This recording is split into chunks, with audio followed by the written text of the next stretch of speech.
Yeah, just picked up another customer, Alex. Yeah. Just telling me about you've just finished law degree, which congratulations. Thank you very That's much. a lot of work to put in. For sure. And I think I was getting the gist is you're having a little bit of a break now, maybe a gap year. Yeah, definitely. Do a little bit of travelling, see the world a little bit more, and then see what you want to do. Is there anything you want to tell us about? Feel free, the floor is yours. No, I don't know what I want to say. Might be a gap year or two. Okay, or two. Yeah, I don't really see me being able to fit everything I want to do into 1 year. And what do you want to do in the next year or two? Just be young. Yeah. Just, like, I had the pandemic, so I didn't really get the 18, 20-year-old phase. Okay. So I think I'll go to Australia next, because apparently it's quite good to save money there, so I can keep travelling. Okay. So it's definitely going to incorporate a lot of travelling over the next year or two. Yeah, for sure. Okay. Maybe Egypt. What did you think about Egypt? I liked Egypt. Yeah, I went to Hurghada, Cairo, Luxor, the original old Egypt, Valley of the Kings and stuff. So, I enjoyed it. Like any place, sometimes you'd have to go back more than once and check it out. There's so much to see, but like you were saying before, Italy, it's on our doorstep. A bit more expensive, but there's so much history, so much culture, so much to see. And so that might be another one on my list. For you, Australia, where any other places? I don't know. I do sort of, with what you were saying just now, that I don't think I spent long enough in Southeast Asia. I could have been there for a lot longer. The pace of life is just so different. But at the same time, after a while, I was like, nothing beats Liverpool. Left it there. Okay. It's quite nice being home. Where are you from? I'm originally from Cambridge, but I've been to Liverpool for 5 years. Okay. You enjoyed it? Yeah, honestly, it's been the best 5 years. Yeah. I'm supposed to move home next week, but I don't see that happening. Okay. Okay. I've got my friends up here. I like the idea of being up here. Okay, that's good.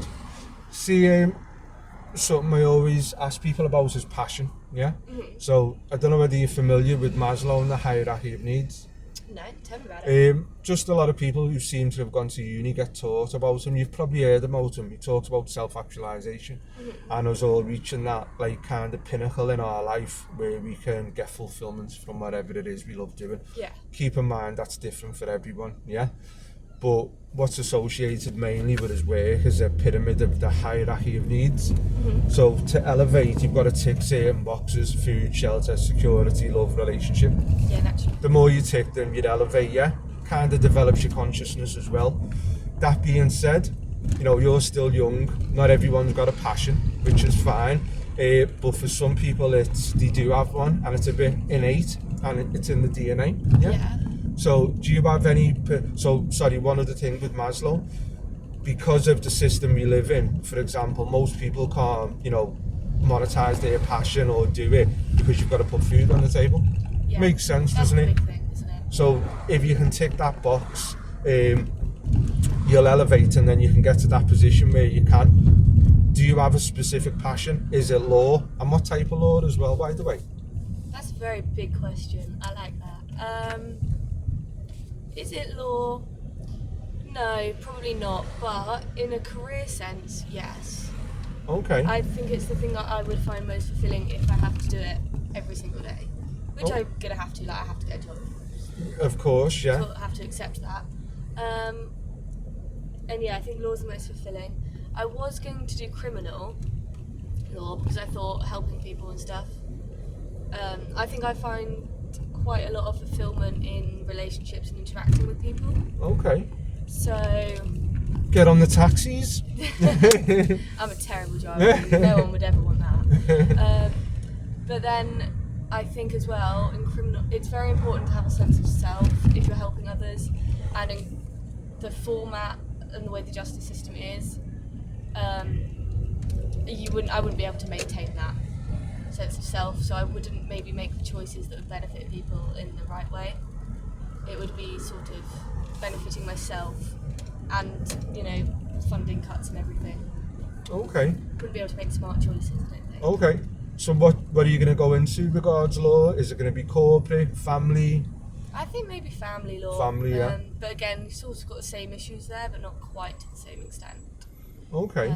Obviously, that's quite a naive approach because I'm only 23. I don't really know anything about life. Can you move a little bit just because we're not capturing that spark and that energy as much? But okay, and that's another reason because you're young, yeah, and it's good to. Like, I don't know anything about life. As soon as I feel like I do, I don't know. But you've I think before, for me, whether you're somewhat homeless or whether you're a child, we've all got something to contribute. Like you're 23, you've got experience, just a few things what you've said, and I think it's valuable for someone. Everyone's experience is different, so I think from that perspective, everyone's got something unique to offer and bring to the table. Like you're 23, the world is your oyster. You put in a lot of work because law is a long road, so I think that's good. That's amazing. See, just to expand on like your passion and going back to Maslow, a question I ask a lot of people. Most people do jobs because it pays the bills. So let's say hypothetically, Alex won the lottery. Yeah. That would give you or anyone else the freedom, the luxury to just do whatever.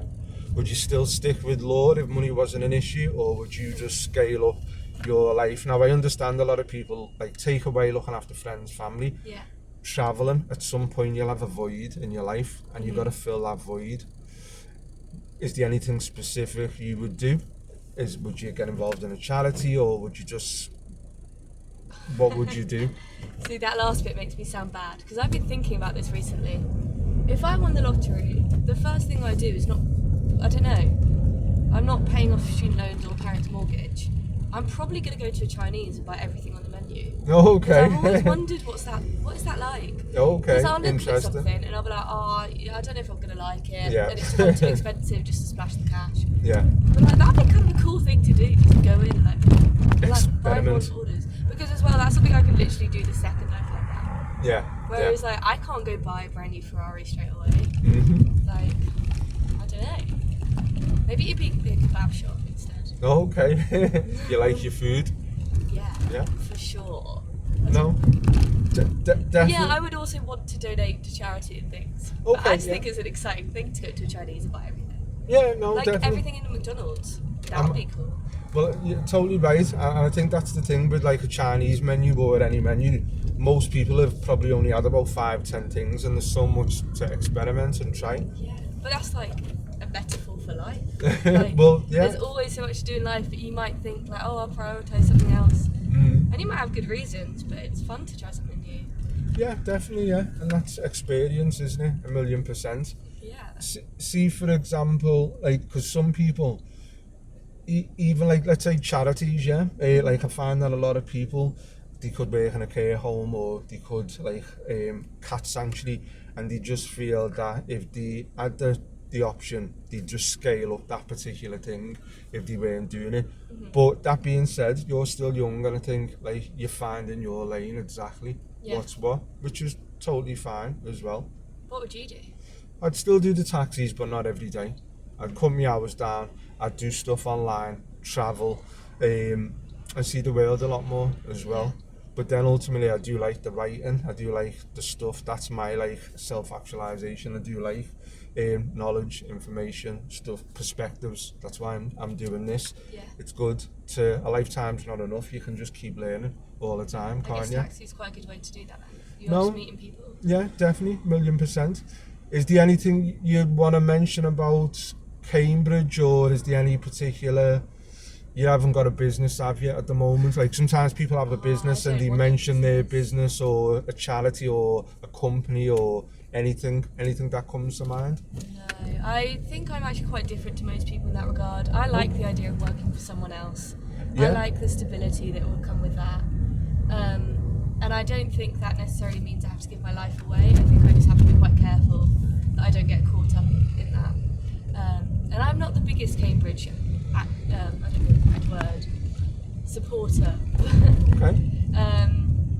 Because I like the friendly interactions you get in Liverpool. Mm-hmm. That's my favourite thing. That's sort of why I like travelling as well. I just like meeting people. I think I'm the same as you. Definitely, yeah, and experience different ways of life, culture. Like and just getting little stories every day. Like, yeah, it's so fun. it's priceless. It's And priceless. for some reason, things happen to me in Liverpool. They don't happen in Cambridge. Okay, interesting. I'm sure that's me. I'm sure it's a me approach. I'm sure lots of people feel differently. But I hope on your travels it'd be good for you to maybe capture and record some of your experience as well. Yeah. But just going back to like the business and the entrepreneurial thing, because you're right, business isn't for everyone, and even like success, too many people associate it with like a bank balance, and it's so not that. Like the material, of course, we all need a balance of materialism, but them intangible things like what you're talking about are equally just as valuable, and some people are just not motivated by business or money and content having a job. So you're right, it's totally not all about setting up a business. If you're content and happy and don't want to take them risks, and you're getting that value from working for someone, 1,000,000%. I think I definitely want a job where I can take risks, but I don't want the stress of having other employees and having their livelihood depend on you. Yeah. I don't need that. I don't need to change the world. Yeah. I can just be me and vibe. Yeah. That sounds like a good life to me. 1,000,000%. And it's a nice USP as well, isn't it? Yeah, I think social media puts a lot of stress on people. It does. You know, I don't like the idea of having to wake up at 4 a.m. I'm a night person. They can stay that way. That's okay. No, totally. Are you going to the station, Alex, yeah? Yeah. Okay. No, thank you. I put you on the spot and you was just game and said straight away you was up for it. Anything you want to say before we finish up? Bye. Have a good time. Yeah, thanks. Everyone should live their life. No, thanks, Alex, for doing that. It's alright. I said, yeah, I'm going to bring it to the close. Thank you, yeah? Yeah.